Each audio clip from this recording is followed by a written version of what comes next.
Kita bahas hal ini bersama dengan Ketua Perkumpulan Kader Bangsa Dimas Oki Nugroho yang telah bergabung bersama Kompas Petang hari ini. Selamat sore Mas Dimas. Selamat sore, Mbak. Baik, Mas Dimas, soal polemik di PDI Perjuangan, khususnya dengan Puan dan juga Ganjar Pranowo. Apakah ini ada hubungannya dengan elektabilitas Ganjar Pranowo yang kemudian menjadi sorotan Puan dan hingga akhirnya ada kemarin kejadian atau peristiwa Ganjar Pranowo tidak diundang di acara PDI Perjuangan di Jawa Tengah? Saya pikir ini kan dinamika dari sebuah partai politik yang besar yang memiliki kader begitu banyak yang sangat potensial untuk menjadi pemimpin nasional ya. Dan kebetulan saya juga bukan tim sukses keduanya, tapi dari segi pengamatan dan hasil survei kami, memang elektabilitas dari sosok Ganjar Pranowo itu cukup tinggi bersamaan dengan sosok seperti Anies Baswedan dan Prabowo Subianto. Satu hal. Dan posisi Mbak Puan sebagai salah satu ketua ya di DPP PDI Perjuangan dan juga sekarang menjabat sebagai ketua DPR RI, itu juga cukup potensial, khususnya sebagai dari klaster pemimpin perempuan. Dan di top of mind dari responden yang kami tanyakan, ada sekitar 1.200 responden, itu juga nama Mbak Puan juga muncul.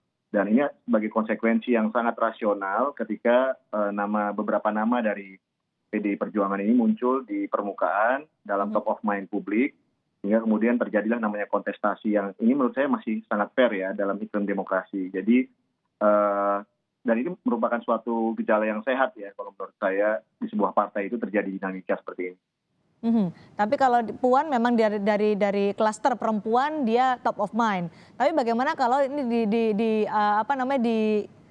dirivalkan atau paling tidak elektabilitasnya dengan Ganjar Pranowo yang juga ia memiliki tingkat keterpilihan yang cukup tinggi beberapa waktu terakhir ini untuk menuju ke 2024. Inikah berpengaruh pada hubungan keduanya? Enggak, nama Bu Puan juga muncul di top of mind ketika dikontestasikan secara luas ya, nama-nama yang kemudian muncul di benak publik ya ketika disebutkan siapa saja yang bisa menjadi calon presiden 2024.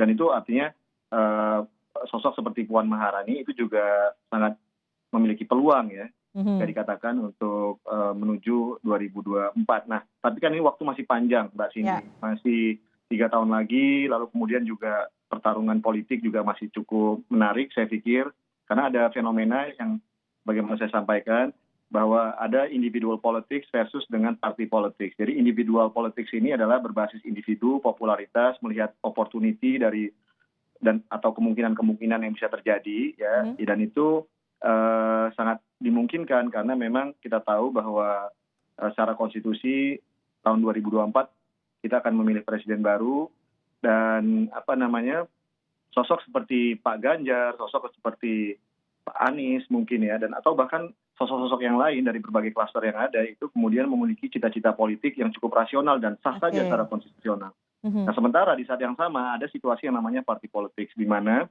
partai-partai politik ini mencoba untuk menjaga stabilitasnya, menjaga sustainability-nya, menjaga kelangsungannya dengan tetap menghormati prosedur-prosedur, basis-basis pengambilan keputusan yang kemudian itu mencoba untuk menjaga kelangsungan dari partai itu sendiri. Jadi sebuah tindakan rasional ya, politik itu adalah tindakan rasional. Ya, baik. Dan tinggal bagaimana sehingga dua kontestan ini mencoba untuk menarik perhatian paling tidak dari basis konstituen PDI Perjuangan sendiri. Oke, tapi kenapa sikap PDI Perjuangan dalam hal ini kemarin adalah Bambang Wuryanto, Ketua DPD PDI Perjuangan Jawa Tengah, sangat keras kepada Ganjar Pranowo, disebut ia kelewatan, kemajon, boleh pintar tapi jangan sok pintar. Sangat keras untuk kadernya sendiri. Apa sebenarnya yang terjadi di internal PDI Perjuangan dengan adanya pernyataan-pernyataan seperti itu, Mas Dimas? Itu kan menunjukkan katakanlah dari kubu Bu Puan ya, atau dari sebagian faksi PDI Perjuangan atau bahkan dari sosok Mas Bambang sendiri sebagai pemimpin partai, salah satu pemimpin partai yang mencoba untuk mengingatkan dari siapapun kader ya. Dalam hal ini tentunya adalah Mas Ganjar bahwa nih partai punya prosedur sendiri, punya prinsip sendiri, punya fakta sendiri untuk lalu kemudian dihormati. Nah itu saya pikir dan itu bisa saja terjadi ya, namanya dalam partai, apalagi dalam iklim demokrasi, dan itu menjadi menarik ya bahwa orang mungkin publik mengira partai sebesar PDI Perjuangan akan sangat monoton, tapi yang terjadi adalah sebuah dinamika yang dialektis ya. Ini satu sisi menurut saya menunjukkan partai ini memiliki dinamikanya sendiri, dan itu terbaca oleh publik bahwa sosok seperti Mas Ganjar juga memiliki audiens yang jangan-jangan tidak hanya dari PDI Perjuangan tapi juga dari publik secara luas.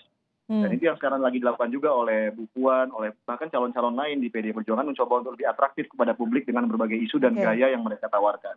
Oke, PDI Perjuangan ini kan selalu tegak lurus dengan ketua umumnya, Mas Oki.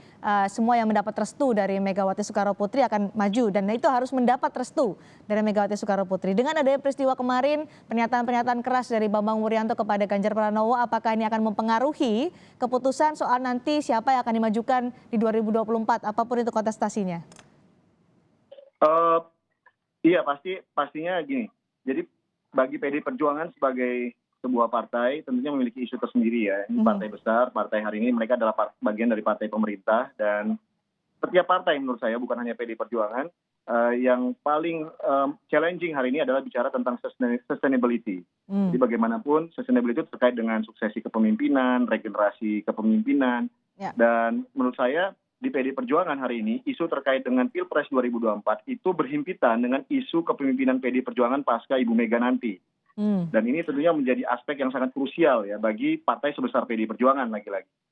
Tentunya ini ada sesuatu yang kemudian dicoba untuk dikonsolidasikan, dalam politik disebut namanya political order. Jadi ada tertib politik yang coba dibangun sehingga kemudian partai itu ininya bisa selamat melewati sebuah jalan terjal atau jembatan politik transisional yang sekarang dialami tidak hanya di PDI tapi juga di partai-partai lain sebenarnya. Tentunya masih dinamis, karena masih panjang 2024, masih ada waktu 3 tahun lagi. Dinamika ini masih akan terus terjadi, mungkin nanti kita akan pantau bersama dan kita akan bahas mungkin nanti ke depannya. Terima kasih Mas Dimas Oki Nugroho telah bergabung di Kompas Petang.